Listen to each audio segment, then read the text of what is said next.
Morning, July 8, 1944. Saipan Island. Corporal James McKnight crouches beside a Type 95 Hargo light tank, its hull already stripped of useful intelligence.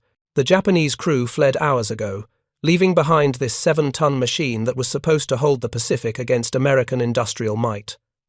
McKnight runs his hand across the armor plate, 12 millimeters thick, half an inch.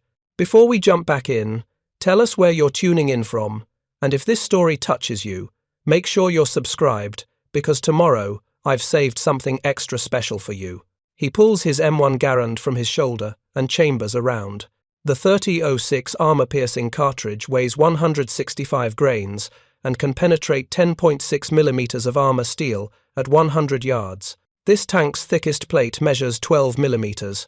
McKnight aims at the turret from 20 feet away and squeezes the trigger. The rifle cracks, the bullet punches clean, through. Daylight streams through the entry hole on one side and the exit wound on the other.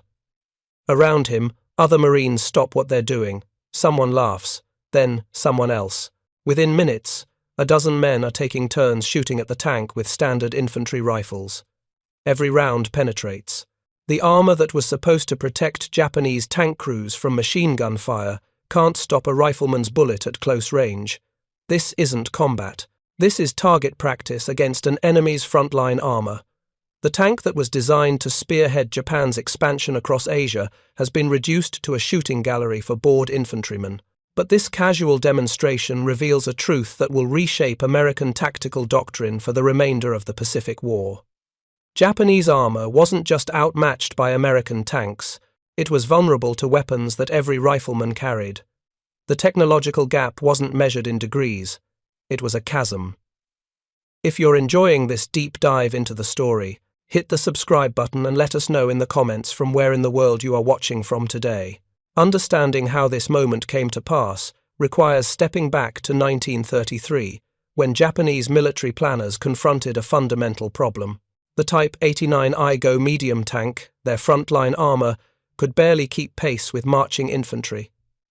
Maximum speed hovered around 15 miles per hour.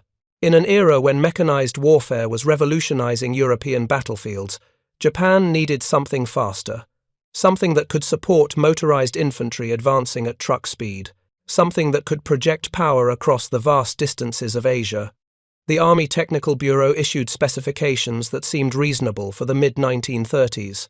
A light tank capable of 40 kilometers per hour, sufficient armor to resist rifle-caliber bullets, a main gun effective against infantry and light fortifications. Weight kept below 7 tons to ensure mobility across bridges and rough terrain. The result would be designated the Type 95 Hargo, and it would become the most numerous Japanese armored fighting vehicle of the Second World War. Tomio Hara, often credited as the father of Japanese tank design, led the development effort at Mitsubishi Heavy Industries. His previous work on the Type 89 had established his reputation, and his innovative bell crank suspension system would become a standard feature on nearly every Japanese tank produced from 1933 to 1945. The suspension design was elegant in its simplicity. Large bell cranks distributed weight across the tank's length, providing adequate ground clearance while maintaining a low profile. The prototype emerged from Mitsubishi's workshops in June 1934. Initial trials revealed a machine that met most design specifications but exceeded the weight limit by nearly a full ton. At 7.5 tons, the prototype was too heavy for the bridges and infrastructure it would encounter in China and Manchuria. Engineering teams went back to work. Weight reduction became the priority. Exactly how Mitsubishi removed 1,000 kilograms remains somewhat unclear in historical records, but the evidence suggests armor thickness was reduced. Additional weight savings came from decreased ammunition storage and modifications to the suspension components. The revised prototype weighed 6.5 tons and achieved speeds of 45 kilometers per hour during road trials. A 370-kilometer endurance test confirmed mechanical reliability under sustained operations. The Japanese military accepted the design in 1935, designating it the Type 95 based on the year 2595 in the Japanese imperial calendar. Mitsubishi assigned it the name Hargo meaning third model, to distinguish it from earlier designs. Production began in 1936 with an initial order for 100 units. By the time war came to the Pacific, over 2,300 Type 95 tanks would roll off assembly lines operated by Mitsubishi, Sagami, Arsenal, Hitachi Industries, Niigata Teikosho, Kobe Seikosho, and Kokura Arsenal. The Type 95 measured 4.38 meters long, 2.06 meters wide, and 2.13 meters tall. Combat weight settled at 7.4 tons fully loaded. Power came from a Mitsubishi A6120VD 6-cylinder diesel engine producing 120 horsepower. This gave the tank a power-to-weight ratio of roughly 16 horsepower per ton, adequate for the speeds and terrain it was designed to handle. Maximum road speed reached 45 kilometers per hour. Cross-country performance dropped to around 30 kilometers per hour depending on terrain. The crew consisted of 3 men. The driver sat on the right side of the forward hull, operating controls that required constant attention on rough ground. To his left, in a small projection, forward of the main hull, sat the bow machine gunner. Above them, isolated in a cramped turret, the commander performed every task related to the main armament. He observed the battlefield. He identified targets. He traversed the turret by hand crank. He loaded ammunition. He aimed the gun. He fired. Then he repeated the process, while simultaneously commanding the crew and maintaining tactical awareness. This arrangement represented a fundamental weakness that would plague Japanese tank operations throughout the war. Overloading a single crew member with multiple critical tasks degraded performance in every category. Observations suffered because the commander was loading ammunition. Fire rate decreased because one man couldn't load and aim simultaneously. Tactical decision-making deteriorated under the stress of operating the main gun. German and Soviet tanks of the same era typically employed 4 or 5 crew members specifically to avoid this problem. Armament consisted of a Type 94 37mm tank gun mounted in the turret and 2 machine guns. The main gun, derived from an infantry anti-tank weapon, had a barrel length of 36.7 calibers in early production models.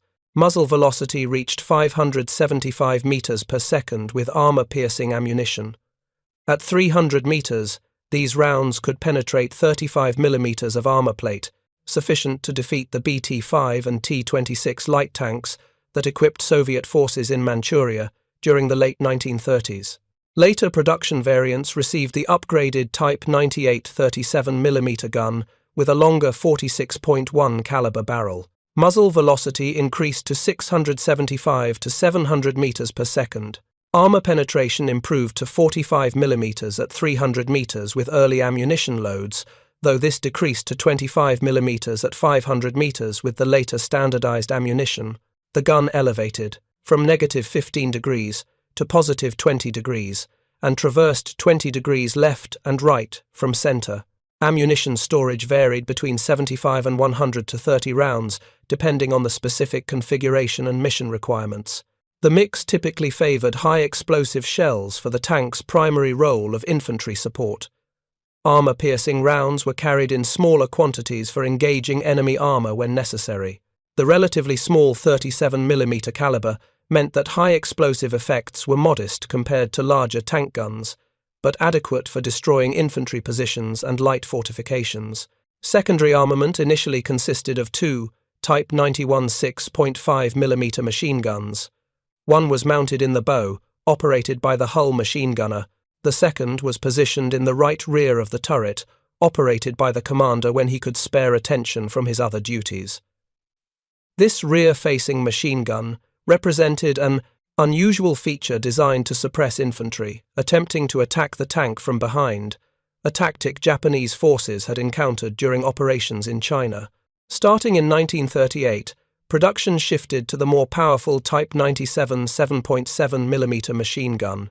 This weapon was essentially a licensed copy of the Czech ZB-VZ-26, the same design that inspired the British Bren gun. It offered better penetration and stopping power than the earlier 6.5mm version. Total machine gun ammunition storage reached approximately 3,000 rounds, distributed between hull and turret positions. The armor protection that seemed adequate in 1935 would prove tragically insufficient by 1943. Maximum thickness anywhere on the tank measured 12 millimeters. This applied to the turret front, sides, and rear, as well as the hull front superstructure. The upper glacis plate used 9 millimeters of armor angled at 72 degrees from vertical. The lower hull front carried 12 millimeters at an 18-degree angle. Hull sides received 12 millimeters placed at a 34-degree angle. The engine compartment in the rear was protected by 6 to 12 millimeters of armor at a 26-degree angle. The roof and floor used 9 millimeters throughout. Japanese designers had specified armor sufficient to resist rifle-caliber bullets, specifically the 7.7 millimeter rounds that equipped infantry forces throughout Asia. This made sense for operations against Chinese troops armed primarily with bolt-action rifles. It made sense for the technology and threats of the mid-1930s. It would prove catastrophically inadequate against American forces equipped with .30-06 armor-piercing ammunition, 50 caliber machine guns, 37 millimeter anti-tank guns, and 2.36-inch bazooka rocket launchers. The angled armor on the glacis plate provided some additional protection through deflection, but 12 millimeters of steel plate could not defeat kinetic energy weapons above rifle caliber, regardless of angle. The flat surfaces on the turret and hull sides offered no deflection advantage whatsoever. Worse, the armor was assembled from rolled plates attached to an angle iron frame using a combination of rivets and welds. This construction method created weak points at every joint where armor-piercing rounds could more easily penetrate. To reduce crew injuries from armor spalling, where fragments of the inner armor surface break off when the outer surface is struck, the interior was lined with woven asbestos padding. This provided some protection against small fragments and reduced the risk of burns from contact with sun-heated armor plates. But it offered no defense against penetrating rounds that punched completely through the armor and continued into the crew compartment. Fuel capacity totaled 189 liters in the main tank, with an additional 26-liter reserve. This provided a road range of approximately 200 kilometers under ideal conditions. Cross-country operations reduced range significantly, sometimes to less than 120 kilometers depending on terrain difficulty. The diesel engine gave the Type 95 a significant advantage over gasoline-powered tanks. Diesel fuel was less volatile and less likely to ignite when the tank was hit. This improved crew survival rates in combat, though the thin armor meant penetrating hits often killed crew members through direct trauma regardless of fire risk. Preparing and narrating this story took us a lot of time, so if you are enjoying it, subscribe to our channel, it means a lot to us. Now, back to the story. Ground clearance measured 15 inches, adequate for crossing moderate obstacles and rough terrain common in Asia. Track width was optimized for soft ground that tankers would encounter in rice paddies and river crossings. The bell crank suspension absorbed shocks reasonably well, though the ride was noticeably rougher than comparable Western designs. Crews complained about the jolting during cross-country movement, which made observation and gun-laying difficult while the tank was moving. The Type 95 entered service with Japanese forces in Manchuria during 1936 and immediately began accumulating combat experience. Early operations in China confirmed that the tank's speed and firepower were adequate against troops armed primarily with rifles and light machine guns. Chinese forces lacked effective anti-tank weapons, and Japanese armor could operate with relative impunity across much of the battlefield. The 37mm gun proved effective at destroying infantry positions, machine gun nests, and light fortifications. Mechanical reliability exceeded expectations, with the Mitsubishi diesel engine demonstrating impressive endurance under harsh conditions. But China was not the common Pacific. Chinese forces were not American Marines, and the lessons learned in Manchuria would prove dangerously misleading when Japanese armor confronted American industrial might armed with weapons specifically designed to defeat tanks far more heavily armored than the Type 95. In June 1939, the Type 95 faced its first test against modern armor during the battles of Khalkhin Gol along the Manchurian-Mongolian border. Soviet forces had deployed BT-7 fast tanks and T-26 light tanks equipped with 45mm guns that outranged the Type 95's 37mm weapon. The result was sobering. Soviet tanks could engage effectively from distances where Japanese return fire was ineffective. Japanese armor suffered disproportionate losses, and tactical commanders began questioning whether their light tanks could survive against properly equipped opponents. The experience led to modest improvements. The Type 98 37mm gun, with its longer barrel and higher muzzle velocity, became standard on new production. Fire control procedures were refined. Tactics emphasized using terrain and surprise to close the range before Soviet tanks could bring their superior guns to bear. But fundamental limitations remained. The Type 95 was a light tank designed for infantry support. It was not built to fight other tanks in direct engagements, and no amount of tactical refinement could overcome the basic reality that it was outgunned by Soviet armor. Then came December 1941 and the transformation of the Pacific War. Japanese forces swept across Malaya, Singapore, and the Philippines with shocking speed. Type 95 tanks spearheaded many advances, their speed and mobility perfectly suited to the rapid exploitation that defined Japanese operational doctrine in this period. Allied forces, unprepared for armored warfare in jungle terrain and lacking adequate anti-tank weapons, suffered repeated defeats. The Type 95 performed exactly as designed, supporting infantry against opponents who could not effectively counter it. The tank's first engagement with American armor occurred on December 22, 1941, north of Damortis in the Philippines during the American retreat to the Bataan Peninsula. Type 95 light tanks of the 4th Tank Regiment engaged 5 brand-new M3 Stuart light tanks from Company B, 192nd Tank Battalion. Both tanks carried 37mm main guns, but the M3 Stuart had significantly better armor protection. Turret sides on the Stuart measured 32mm thick, compared to 12mm on the Type 95. The engagement demonstrated that crew training and tactical position mattered as much as technical specifications. The Japanese crews, veterans of operations in China and Manchuria, spotted the American tanks first and fired first. The lead M3 Stuart was destroyed as it attempted to leave the road. The remaining 4 American tanks received hits as they retreated. Japanese tactical victory in this specific engagement gave Type 95 crews confidence that they could compete against American armor. This confidence would prove fatally misplaced as American forces gained combat experience and deployed heavier tanks. By mid-1942, the tide began shifting. American forces landed on Guadalcanal in August, beginning the long island-hopping campaign that would characterize the Pacific War. U.S. Marines deployed M2 A4 light tanks, the foundation design for the M3 Stuart. Though only marginally better armored than the Type 95, with 25mm turret sides, the M2A4 had one critical advantage. It was backed by American industrial production that could replace losses faster than Japan could manufacture new tanks. More importantly, American forces quickly developed tactics and weapons specifically designed to counter Japanese armor. The M1 bazooka, introduced in 1942, gave infantry squads the ability to destroy tanks without requiring specialized anti-tank guns. The 2.36-inch rocket fired a shaped charge warhead that generated a focused jet of molten metal capable of penetrating far more armor than its small size suggested. Against 12mm armor plates, the bazooka was devastating and virtually certain to achieve penetration at ranges up to 150 yards. American infantry weapons proved equally devastating. The Browning M250 caliber machine gun, standard equipment on American vehicles and fortifications, could penetrate the Type 95's armor at ranges exceeding 1,000 yards. The 30 caliber M1919 machine gun, though less powerful, could still defeat the thinner rear and side armor at moderate ranges.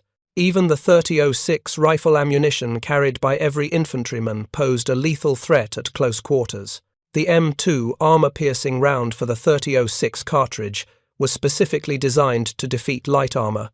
It featured a hardened steel core weighing approximately 165 grains, propelled to a muzzle velocity of 2,700 feet per second. At 100 yards, This round could penetrate 10.6 millimeters of rolled homogeneous armor steel. The Type 95's maximum armor thickness of 12 millimeters offered marginal protection at extreme ranges, but at combat distances under 200 yards, penetration was virtually certain against most areas of the tank. The 37mm anti-tank gun that equipped Marine infantry regiments was devastating against Japanese light armor. At 500 yards, the M3 37mm gun could penetrate 53mm of armor at 30 degrees obliquity. Against the Type 95, this weapon was catastrophically overpowered.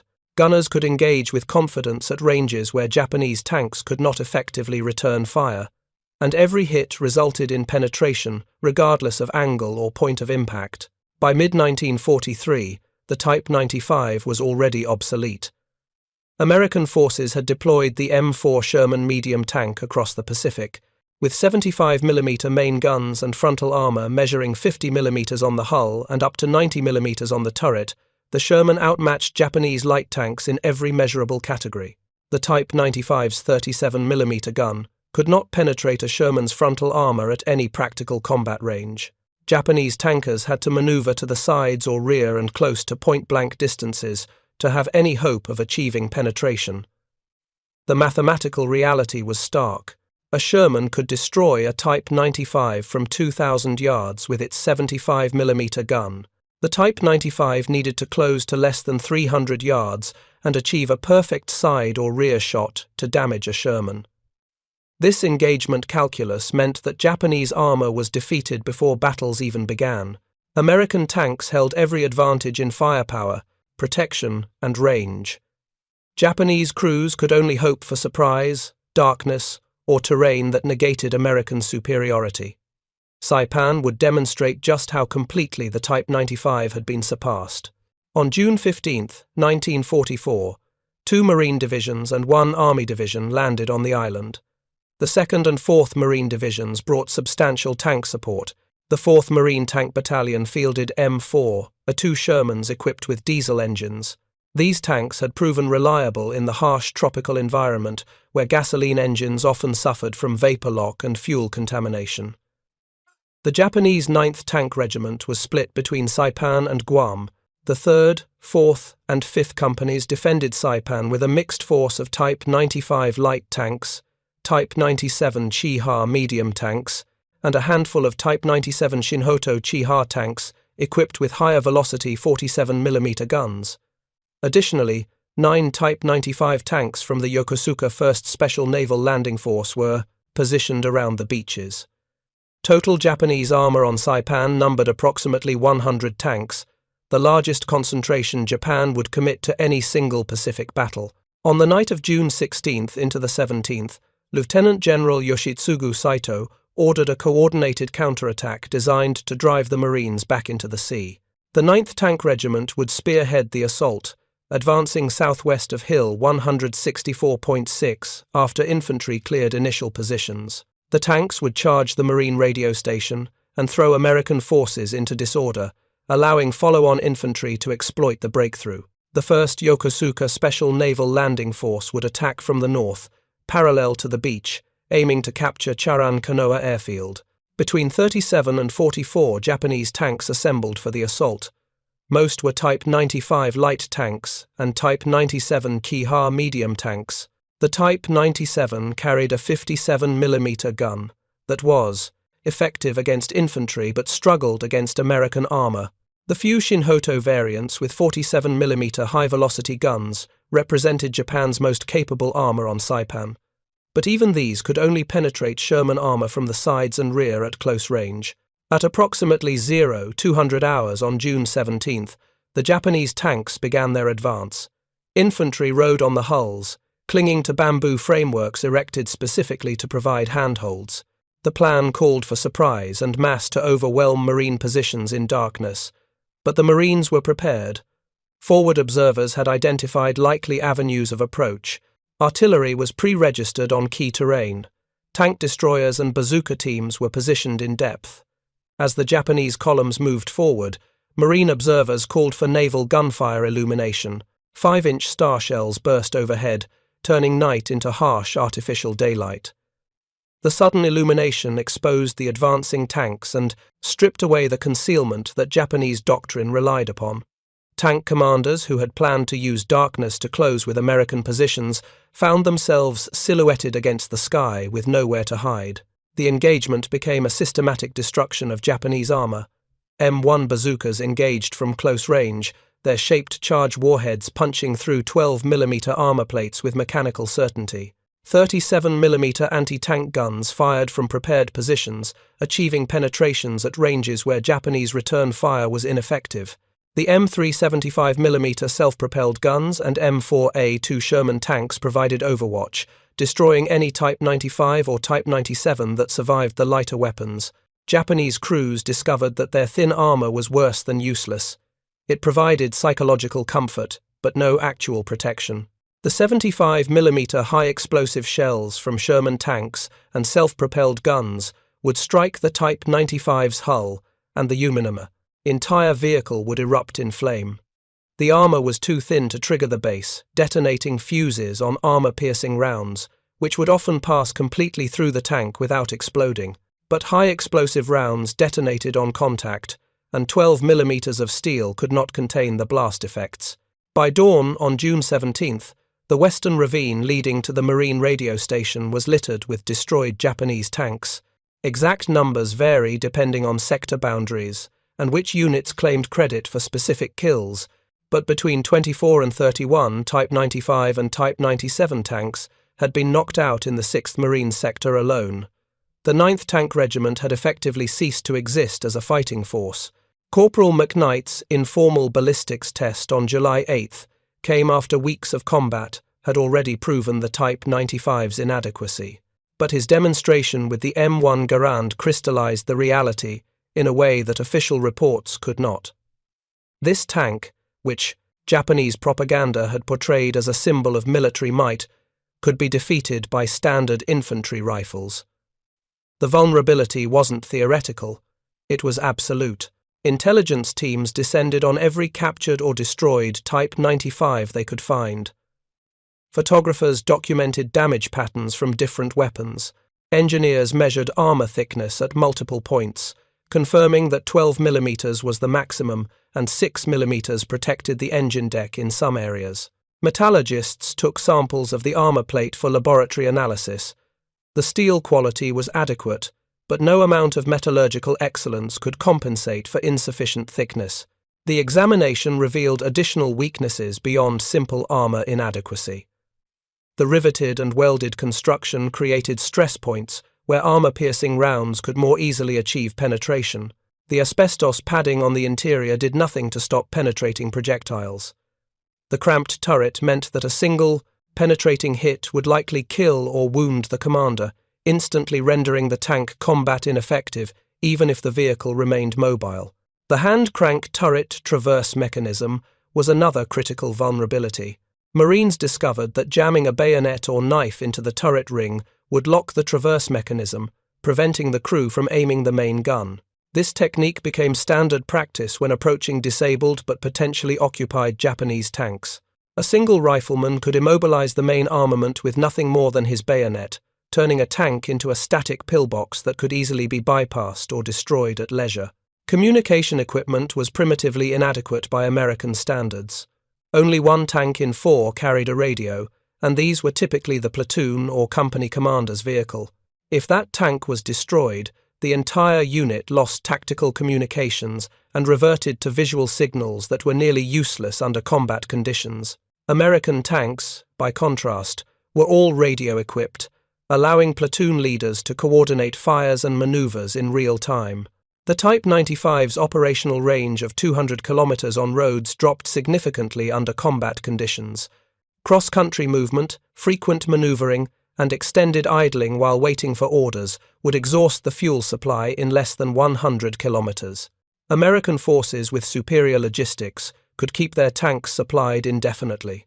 Japanese tanks, operating at the end of supply chains that were constantly harassed by submarines and aircraft, often ran out of fuel before encountering the enemy.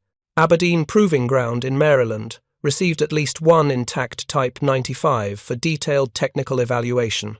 The tank, captured on Kiska Island in August 1943 when American and Canadian forces retook the Aleutian Island, provided American engineers with their first opportunity to examine Japanese armor without battle damage, obscuring key design features. The testing that followed confirmed what combat experience had already revealed. American ordnance experts measured every dimension, weighed every component, and tested every system. They fired American weapons at armor samples to quantify penetration performance under controlled conditions. The 30-06 M2 armor-piercing round penetrated the turret armor at ranges exceeding 300 yards. The 50-caliber armor-piercing round achieved penetration at over 800 yards.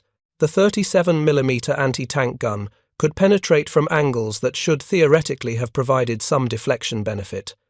The diesel engine received particular attention. American designers had generally favored gasoline engines for tanks, accepting the fire risk in exchange for better power-to-weight ratios and easier cold weather starting.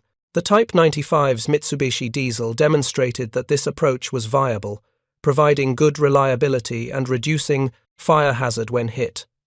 This influenced post-war American tank design, though gasoline engines would remain standard through the M4 Sherman's production run. The bell crank suspension impressed American engineers with its simplicity and effectiveness. The design distributed weight efficiently across the tank's length and provided adequate shock absorption without complex hydraulic systems. The weakness was vulnerability to mud and debris. In the thick volcanic soil of Pacific Islands, mud would pack between the overlapping components and jam the suspension. Marines learned to target the suspension with machine gun fire, knowing that damaged road wheels would immobilize the tank even if the armor held. Soviet forces captured multiple Type 95 tanks during the brief 1945 Manchurian campaign. These vehicles were transported to the Kubinka testing facility near Moscow for evaluation, alongside other captured equipment. Soviet testing in August 1945 revealed thermal management issues that American forces had not emphasized. Under ambient temperatures exceeding 30 degrees Celsius, the cooling system proved inadequate for sustained operations. Engines would overheat after extended periods at high power output, forcing crews to halt and allow the engine to cool. Soviet engineers noted that rifle bullets could penetrate portions of the armor from close range, confirming what had been observed at the Battle of Shumshu, where Soviet infantry engaged Japanese tanks with standard Mosin Nagant rifles. The 7.62mm Soviet rifle round, though slightly less powerful than the American 30-06, still achieved penetration against the thinner armor sections at ranges under 100 meters. The tactical doctrine that accompanied the Type 95 was as obsolete as the tank itself. Japanese armor tactics emphasized mass assault and shock effect, with tanks leading infantry in coordinated charges designed to break through enemy lines. This approach had worked against Chinese forces who lacked adequate anti-tank weapons. It had achieved limited success in Malaya and the Philippines, where Allied forces were surprised and unprepared. But by 1944, American forces had developed comprehensive anti-tank defenses that turned Japanese armor charges into suicide missions. The night attack on June 17th at Saipan demonstrated every flaw in Japanese armor doctrine. Concentrating tanks for a mass assault simply provided American forces with target-rich environments where superior firepower could achieve maximum effect. Attempting to use darkness for concealment failed when naval gunfire illumination turned night into day. Relying on shock and momentum accomplished nothing when bazooka teams could stop tanks at close range and 37mm guns could engage from positions that Japanese tanks could not suppress.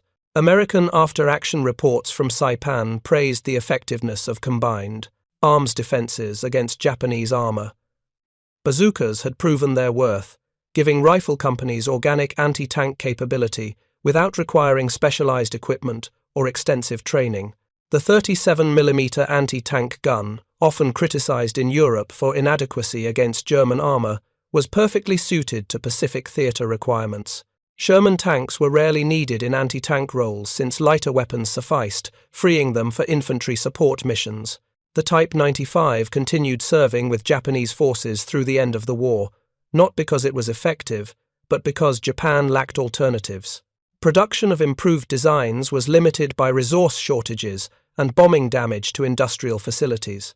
The Type 3 Chi-Nu medium tank, equipped with a high-velocity 75mm gun that could threaten American armor, was produced in small numbers and kept in Japan for homeland defense. The Type 4 Chi-2 and Type 5 Chi-Ri, which would have provided genuine capability improvements, remained prototypes. By August 1945, when Soviet forces invaded Manchuria, Japanese tank units were shadows of their former strength. The few Type 95 tanks that faced Soviet T-34 medium tanks were annihilated in one-sided engagements. The T-34's 76mm gun and sloped armor made it invulnerable to Japanese anti-tank weapons, except at point-blank range. Soviet tanks could destroy Japanese armor from distances where return fire was impossible. The Manchurian campaign lasted less than 2 weeks, but it destroyed what remained of Japanese armored forces. Type 95 tanks that had survived years of combat in China were knocked out by Soviet anti-tank guns, T-34 tanks, and infantry armed with anti-tank rifles. Some crews abandoned their vehicles without fighting when they realized the hopelessness of their situation. Others fought to destruction, achieving nothing beyond brief delays to Soviet advances. Corporal McKnight's demonstration on Saipan became something of a legend among Marines who witnessed it or heard the story secondhand. The image of a tank defeated by rifle fire perfectly encapsulated the technological and industrial gap between American and Japanese military power. It wasn't just that American tanks were better, though they were. It was that Japanese tanks were so inadequate that they barely qualified as armored vehicles by 1944 standards. The psychological impact on Japanese tank crews who survived encounters with American forces was devastating. They had been told their tanks were adequate for their missions. They had trained on equipment that seemed reliable and capable during peacetime exercises. Then they encountered American bazookas that punched through armor with casual ease. They watched Sherman tanks engage from ranges where Japanese guns couldn't respond. They learned that their armor couldn't protect them from weapons that every American rifleman carried. Some Japanese tankers wrote letters or kept diaries documenting their disillusionment. A tank commander captured on Guam told interrogators that his crew had lost faith in their vehicle after watching a bazooka rocket penetrate the turret of the platoon leader's tank, killing everyone inside instantly. Another prisoner explained that crews had begun padding the interior with additional materials, anything that might slow a penetrating projectile, knowing that the official armor was insufficient. The broader strategic implications extended beyond individual battles. Japan's inability to produce effective armor reflected deeper industrial and technological deficiencies. The steel required for thick armor plates was scarce. The high-velocity guns needed to engage modern tanks demanded metallurgical expertise and manufacturing precision that Japanese industry struggled to achieve. The sophisticated fire control systems and optical equipment that made American tanks effective were beyond Japan's mass production capabilities. Even if Japan had designed better tanks, producing them in meaningful numbers while under constant air attack was impossible. American submarines had strangled Japanese shipping, cutting off raw materials from conquered territories. Strategic bombing destroyed factories and killed skilled workers. By late 1944, Japan's industrial capacity was collapsing. The Type 95 remained in production not because it was adequate, but because switching production lines to new designs would reduce output unacceptably. The comparative weakness of Japanese armor manifested most clearly at Tarawa in November 1943. 14 Type 95 light tanks defended Betio Island under the command of Ensign Otani as part of the 7th Sasebo Special Naval Landing Force. These tanks were dug into revetments and positioned to support the beach defenses that Rear Admiral Keiji Shibazaki had spent months perfecting. The admiral had boasted that it would take 1 million men, 100 years, to conquer Tarawa. His Type 95 tanks were supposed to provide mobile firepower to repel the American invasion. The battle began disastrously for American armor. M4A, 2 Sherman tanks from Company C, 1st Marine Amphibious Corps Tank Battalion, were launched from landing ship docks 1,200 yards offshore. The tanks were supposed to wade to the beach, but inadequate waterproofing and unexpected water depth caused multiple losses. Engines flooded and stalled. tanks fell into shell holes created by pre-invasion bombardment and drowned. Of the first 6 Shermans committed, only 2 reached shore intact. The Sherman named China Gal engaged a Type 95 inches, what became the first tank versus tank combat between American and Japanese armor in the Pacific. The Type 95 managed a hit that jammed China Gal's turret ring, disabling the main gun. But the 37mm round lacked the power to penetrate the Sherman's armor or cause significant damage beyond the mechanical hit. According to some accounts, China Gal responded by ramming the lighter Japanese tank, crushing it under 30 tons of American steel. Other reports suggest the Type 95 was destroyed by gunfire before ramming occurred. Regardless of the specific mechanism, the engagement demonstrated the futility of Japanese light armor against American medium tanks. The Sherman Cecilia also dueled with a Type 95, destroying it despite suffering a chance hit that disabled Cecilia's main gun. These 2 engagements represented the sum total of successful Japanese tank actions at Tarawa. The remaining Type 95 tanks either could not be started and remained in their revetments, or were destroyed by naval gunfire, artillery, or infantry anti-tank weapons before they could engage American armor effectively. By the end of the 3-day battle, all 14 Type 95 tanks were destroyed or abandoned. Many never fired a shot in anger. The thick concrete fortifications and extensive trench networks that made Tarawa so deadly for Marine infantry provided little advantage to armor that could be penetrated by weapons every American infantryman carried.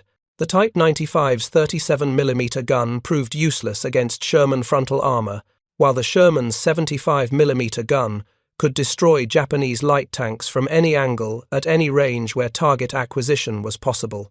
The tactical lessons from Tarawa influenced American planning for subsequent operations. Marine commanders recognized that the M3A1 Stuart light tanks with 37mm guns were inadequate for Pacific combat. They struggled to defeat Japanese bunkers and offered marginal advantages over infantry anti-tank weapons when engaging enemy armor. The M4A2 Sherman, despite its difficult debut, had proven far more valuable. Its 75mm gun could reduce fortifications that lighter weapons could not defeat, and its armor provided protection against everything the Japanese could field except large coastal defense guns and close assault magnetic mines. Waterproofing procedures were completely revised after Tarawa. Future amphibious operations would ensure that tanks could operate in deeper water for extended periods without engine flooding. Tank infantry coordination improved dramatically as both arms learned to work together against fortified positions. Flamethrower variants of the Sherman began development to address the persistent problem of bunkers that could resist high explosive rounds. For Japanese forces, Tarawa demonstrated that their light armor could not survive in the face of American combined arms warfare. The Type 95 tanks that were supposed to spearhead counterattacks and provide mobile firepower were instead relegated to static positions where they became little more than pillboxes with slightly better mobility. Even in this role, they underperformed compared to properly constructed concrete emplacements. The technological and tactical gap continued widening through 1944. At Peleliu in September, Japanese commanders chose not to employ their Type 95 tanks in the open maneuver warfare that doctrine prescribed. Instead, tanks were positioned in prepared ambush sites, where they could fire from concealment and then withdraw before American armor could respond effectively. This defensive adaptation acknowledged reality. Japanese light tanks could not survive direct engagements with American medium tanks and would be wasted in frontal assaults. Even these defensive tactics proved inadequate. American infantry had become expert at dealing with Japanese armor by mid-1944. Bazooka teams could destroy tanks from ranges where the Type 95's thin armor provided no protection. Tank infantry teams would use Shermans to suppress Japanese positions, while riflemen maneuvered to attack from multiple directions simultaneously. Flamethrower tanks could force crews to abandon their vehicles without destroying them, allowing valuable intelligence to be captured intact. The final large-scale employment of Type 95 tanks in combat against American forces occurred during the Philippines campaign in late 1944. Japanese armor attempted to defend airfields and key terrain against American landings on Leyte and Luzon. The engagements followed predictable patterns. Type 95 tanks would attempt ambushes or local counterattacks. American bazookas would disable lead vehicles. Sherman tanks would systematically destroy the remainder from ranges where Japanese guns could not respond. Infantry would mop up survivors. Private First Class Robert Palmer, a bazooka gunner with the 32nd Infantry Division on later, described the casual ease with which his team engaged Japanese armor. The Type 95 tanks were so lightly armored that Palmer's team didn't bother with the careful stalk and ambush tactics they had practiced against German armor in training films. They simply waited for the tanks to come within 200 yards and fired from prepared positions. Every rocket achieved penetration. Most tanks burned immediately, as fuel and ammunition detonated from the internal fires started by the shaped charge jets.